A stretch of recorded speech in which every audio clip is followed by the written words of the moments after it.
I don't think I can overstate the importance of the employee experience. It's that daily, weekly experience that your employees are having every day that they're at work. It's what it's like to even work there. And to a large, large extent, it will determine your job satisfaction rates, your employee engagement rates, and your turnover rates. And that last one, that turnover rate, that speaks louder than any employee engagement survey can ever speak. It will show you, people will be showing you with their feet at their bodies. Did they show up to work or did they walk out the door? They're going to show you what it's like to work there. And while there are many aspects of the employee experience, there is actually one simple method that I'll share with you today. It can bring massive transformation, and it's not difficult to implement. Hello, difference maker, and welcome to IDD Leader, the podcast that's all about helping IDD providers retain and grow their DSP workforce using behavioral science. I'm your host, Nate Beers, and today we will be looking at that employee experience and that one hinge or that one method that can open up doors of increased retention for your organization. And really, it all hinges on one question: what's in it for me? Now, before I dive further into that, let me ask you this. Have you ever had an unpleasant sales experience? Oh man, just look for wherever you first have that eye roll or that deep groan, and then we're starting to tap into the right thing. I remember one time my wife and I were shopping for a specific piece of furniture. I don't even remember exactly what it was at this moment. I think it was an end table, or it may have been a chest. It had to go in maybe the entryway or living room, something like that. We went to the furniture store, but this is what I do remember. It needed to fit in a very specific location. Like it had very specific measurements that it needed to be within. And we went to a large furniture store. The moment we walked through the door, I could just see the vultures circling around, and then one comes up towards us, and I felt like a carcass out on the African savannah. Oh, it wasn't a real vulture, of course. It was the salesperson. So he's following us around the store. I think in his mind he was telling himself, or at least trying to present like he's being helpful, but actually it was just more like pressuring us. But repeatedly, he kept pointing us towards pieces of furniture that A, didn't fit in the specific dimensions we told him, B, didn't fit the style that my wife had described to him, or C, were like the single most expensive piece in the whole room or showcase that we were looking at. By the end of our time there, and yes, we left without any furniture. I know that's probably not much of a surprise. But by the end of our time there, it was so clear he didn't really care about what we needed. He only cared about one thing, which was making a sale, i.e. making money. Well, I've got news for you. As an IDD leader, even if you don't work in HR, you are a salesperson. That's right. You're selling jobs. You are selling jobs to your current and prospective employees. Every day that they show up, they're buying that product from you. And whenever they quit or walk out, they've stopped buying that product from you. You are selling them a job. Why? Because there's a job market, and they can get that from lots of different employers.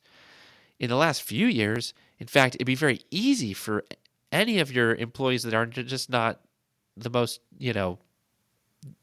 the worst performers, or having some kind of glaring fault.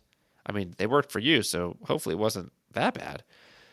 But like literally almost anybody with a pulse could go out and get hired as a DSP. The need is so great. And I know that's kind of sad, but that is the reality of the situation. And so by the nature of them showing up every day, every week at your workplace, at your organization, they are choosing you. They are buying that product of a job from you, at least for the time being. And the reason I'm saying this, pointing it out in this direction, is that I'm hoping it starts to trigger a certain mindset or a certain approach, which is the people that are showing up to work, they don't just work for you or for your organization. I mean, on the one hand, yeah, you could say that. but they're buying something from you.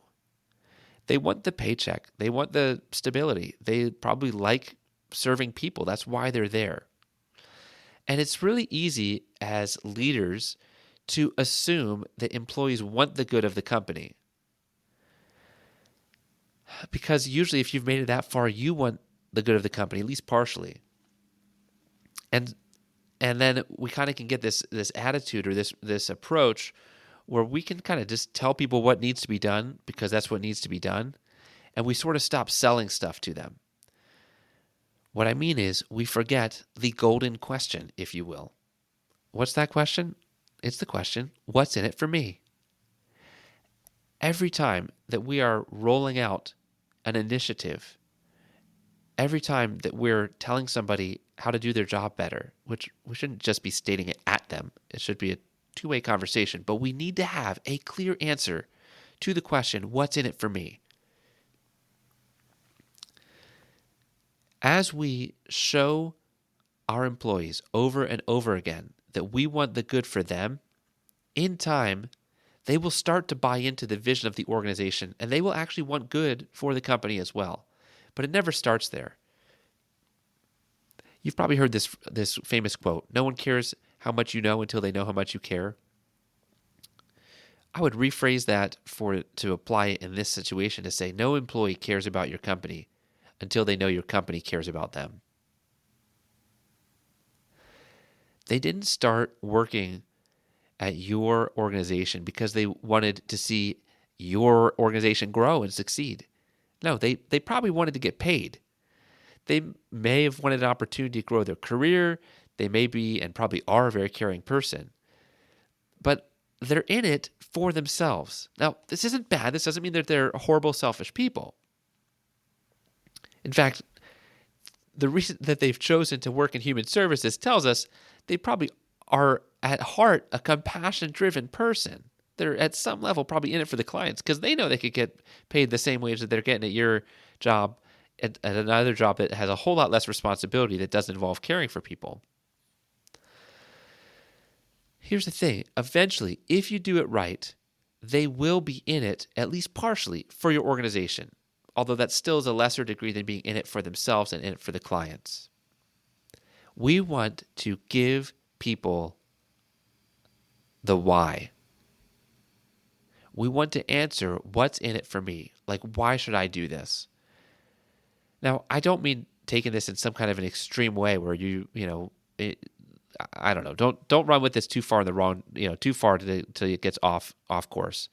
But what I am saying is that asking yourself and teaching all of your supervisors and managers to ask this question, do we have a clear answer to what's in it for me whenever we're asking someone to do something? If the answer is yes, it's going to go better. You're going to get better buy-in, and people will have a better experience working there. It will help connect them to the why. And not just the why that's sort of out there, like in general, oh, that's a good thing to do, but the why that's right here, real close, real personal. This is why it's good for you that you do this thing. Here are some different ways that what's in it for me can get answered, depending on what it is that we're asking them to do. Number one, to make sure that you can get credit for what you're doing. This could be any kind of tracking that they're engaging in, or certain types of caregiving, right? They're marking down that such and such happened for the client. Well, we want to make sure that they get credit for what they're doing. Number two, to give our clients better care, which makes those providing the care, in other words, makes you look really good. In other words, this is going to make you look good as you're providing this awesome care through doing X, Y, and Z. Another answer, number three, for what's in it for me, is to help our organization get paid so that you can get paid. Not long ago, I was talking with a DSP, and she was had been working there a while, but a new DSP she was mentoring a new DSP. Excuse me, that wasn't clear. I was talking with someone who had been mentoring a new DSP. The new DSP was really struggling to keep doing like the basic daily outcomes note or daily case note. This is the note that gets submitted in the billing management software so that the organization can get paid the number of units that the client was in the day program that day. And the new employee had been working there they weren't brand new, but pretty new. They've been working there maybe 6 weeks, 8 weeks. They didn't realize that note was the reason or the way that the organization gets paid. In other words, how are we going to be paying you as a worker your job if you can't even get the money, the revenue coming to us for the job that you actually did? And so sometimes it can be so simple, but connecting, well, what's in this for me? Well, by doing this daily outcomes note, you're helping our organization get paid. And that's how we pay you, is by the revenue, the money that comes in when we get paid.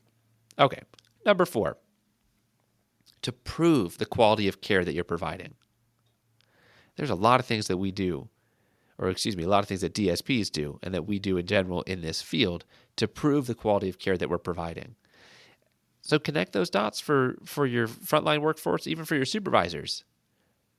Oh, by filling out this checklist, you're helping to prove the quality of care that we're providing and the quality of care that you are providing personally. Number 5. To reduce the chance that you miss something important. Hey, as your boss, as your supervisor, I don't want you to miss out on, possible rewards or things that happen for workers that get all their stuff taken care of, on the one hand, or I don't want you to miss the med distribution. This is kind of an obvious one. A lot of agencies actually get this one right because there's so much riding on it. We don't want med errors because of what that creates. We don't want it for the individual DSP who commits it. We don't want it as an agency for how that's going to reflect on us. And so our checklist, our process is to reduce the chance or the opportunity that any kind of error or omission would happen. Connecting those dots, really, really helpful. It gets buy-in. It helps people experience the same exact task differently. We don't ever want to communicate things like, well, because that's what I said, because that's how we've always done it.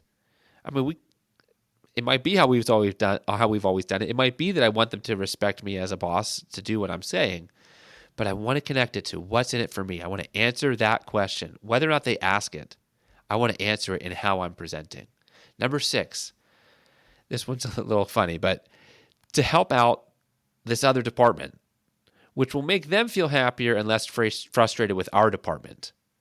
This is especially at the supervisor or manager level. Sometimes if I want to get buy-in from somebody and I want them to experience this task, suddenly it's like it seems like more busy work as we're filling out whatever form.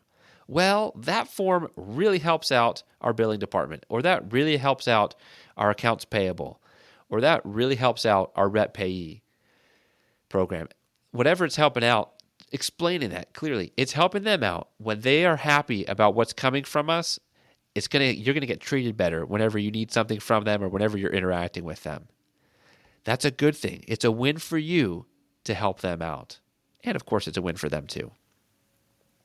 Number 7, to satisfy a billing or a health and safety requirement, which shows that you are doing your job. So in other words, it's to show that you're doing your job, similar to something I said earlier, to prove the quality of care you're providing. But to show that you're doing your job, this shows you're doing your job, and it's going to satisfy this billing requirement or this health and safety requirement. Everybody wins, including you. It shows that you're doing your job. And in many cases, it might be helping us all to get paid, of course, as well. All right, number 8, to track your progress towards a particular goal or reward. I've mentioned it in other episodes, and I'm sure we'll talk about it more in future episodes because I love talking about incentives. But setting up simple incentives at the employee level is a powerful, powerful motivator. It really helps with staff retention. And so hopefully you have something in some way, shape, or form that individuals, workers within your workforce are tracking their own progress towards certain goals, whether that's just simple things like they're tracking how many times they've been tardy in the last 3 months, or it could be a lot of different things. But just reminding them, hey, you're doing this task over here to help track your own progress. I know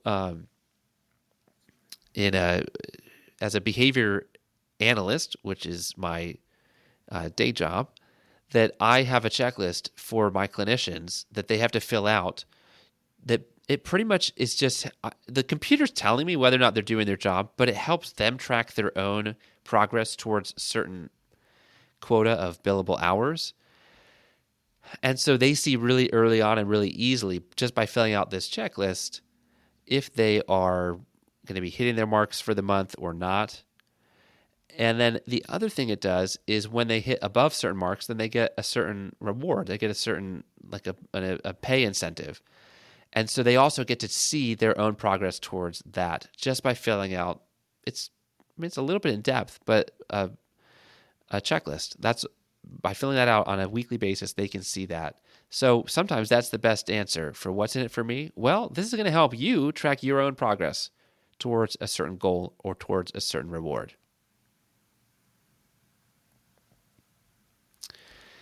I want to encourage you, always, always, always have an answer for what's in it for me. A lot of the time, this won't change what you're needing your employees to do, but it will change how you present it. Maybe even change how you think about it. And what that does is it changes the employee experience. Man, what a difference if that salesperson at the beginning had really just listened to what we needed and then tried to track down whatever 1, 2, or 3 pieces of furniture they had in that big old store that would actually fit the dimensions we need and fit the description that we need. And if they would even have admitted, we don't have that. Let me see if there's something I can order. Wow, we may have actually wanted to buy there. They may have actually gotten our money that way. Again, think about what's in it for me and have an answer for that for all of your employees. And as soon as you do, you will see a big difference in the attitude and then ultimately in the retention, although that certainly takes a little while to show up. All right, well, what's your one actionable item from today? It would be to think about the next initiative that you're about to roll out or the next announcement you're about to make and ask yourself, do I have a clear answer to what's in it for me for the recipients of this announcement or this initiative? If you don't have a clear answer, then create a clear answer. Make sure there is a clear answer to what's in it for them. And if you do have a clear answer, or once you've created that clear answer, then lean into it to make sure that it really shines in the way that you're communicating about it. This is how this thing is going to help you or move you towards what you care about. I've got a free resource for you. It's the top 10 questions to help you solve DSP retention. And you can find it at www.iddleader.com/top10, TOPTEN. It's a free PDF. It outlines 10 really important questions for every provider to answer as they're going about increasing their retention at their organization. It's yours for free. Go check it out. And also, if you found this podcast helpful, would you hit the share button and send it to a colleague? Or would you please rate and review this podcast, which would help other people to find it? Listen, I'm excited about the new year that we've kicked off, and 2025 is going to be amazing. I can't wait to help you get your retention up and your turnover down at your organization. Until next time, here's to you, difference maker. Keep up the amazing work.